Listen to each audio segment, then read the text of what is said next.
मुझे टिकट नहीं दी गई थी इस बार। कारण मेरा जानने की मैंने बहुत कोशिश करी, पर कारण बताया नहीं गया। प्रजातंत्र की खूबसूरती है कि प्रजा अपने नेतृत्व का फैसला करती है। सबसे बड़ा मैं पूंजी मानता हूं प्रजातंत्र में, राजनीति में जनता का दिल जीतने की। भारतीय जनता पार्टी की नीति में मैं भी इस पार्टी में 33 साल रहा हूं, मेरे पिताजी भी रहे।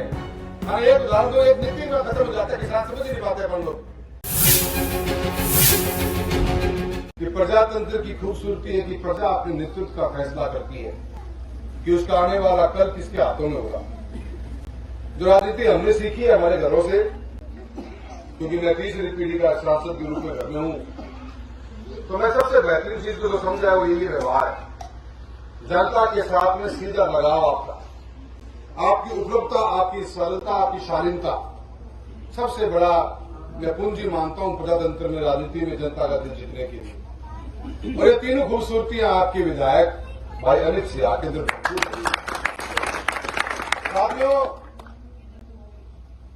चुनाव आपकी एक आवाज बन के जाएगा। करीब 2.5-3 लाख वोट होंगे, 2,07,000 वोटों की एक विधानसभा है। एक विधायक डब्बावली चुन के भी चंडीगढ़ जाएगा, आपकी आवाज बन के जाएगा। इस आवाज को आप किस रूप में देखना चाहते हो? आज का बदलता हुआ समय है जी। बहुत से गांव के विकास के काम आपके पूरे हो चुके हैं और बहुत से बचे हुए हैं। शायद जो काम आपके पूरे हो चुके हैं वो राजस्थान में भी हुए ही नहीं होंगे, या उससे कुछ आगे हो गए होंगे। विकास कदम बर कदम बढ़ता जाता है। कभी लाइट नहीं, कभी पानी नहीं है। लाइट पानी है तो सड़कें नहीं है, सड़कें नहीं है तो फिर चार दीवारी बच्चों के लिए खेलने का मैदान नहीं है। स्कूल है तो स्कूल में कमरे कम है, कमरे आगे तो फिर कंप्यूटर चाहिए, कंप्यूटर आगे तो इंटरनेट चाहिए। जरूरतें दिक्कतें गांव की बढ़ती रहेंगी, चलती रहेंगी, और एक आवाज मजबूती से चाहिए जो हर उस मुद्दे पे टारगेट कर सके। तो शिक्षा का बहुत अहम रोल मैं मानता हूं आने वाले समय के राजनीति में होगा, और आज भी है। और बिना शिक्षा के आपकी आवाज चंडीगढ़ में उठा नहीं पाएगा, न मुद्दों को कभी उठा पाएगा, न समझ पाएगा। तो आपका विधायक जो आज बना हुआ भी है और आने वाले समय में बनाने वाले हो, एक पढ़ा लिखा शिक्षित व्यक्ति भी है। और अपने आप को साबित किया है।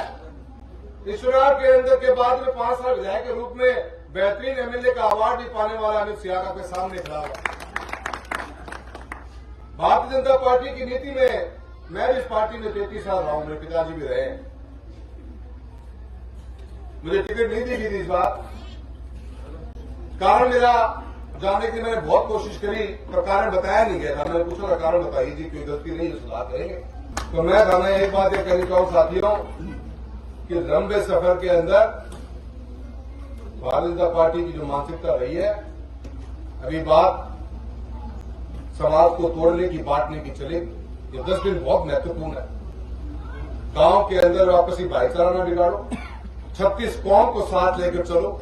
ये एक चुनाव का वोट एक दिन के लिए काम नहीं आएगा। ये छोटे छोटे बच्चे जो बैठे हैं, आज पहली क्लास में बैठे, दूसरी क्लास में बैठे हैं, इन बच्चों के आने वाले 10 साल पे फर्क डालती है एक चुनाव की नीति। ये चुनाव नीति बनती है, 10 साल पे उसका असर पड़ता है। तो बहुत सोच समझ कर जाति और धर्मों के नाम के बांटने के बाद चुनाव लड़ने की बहुत कोशिश की जाती है। पिछले चुनाव में भी इस बात का जिक्र हुआ। सारे गांव का मैंने पूरी तासीर दिखने लगी, बढ़िया बैठेड़ी है। सबसे निवेदन करना चाहूं, 10 साल को समय दे दिया है।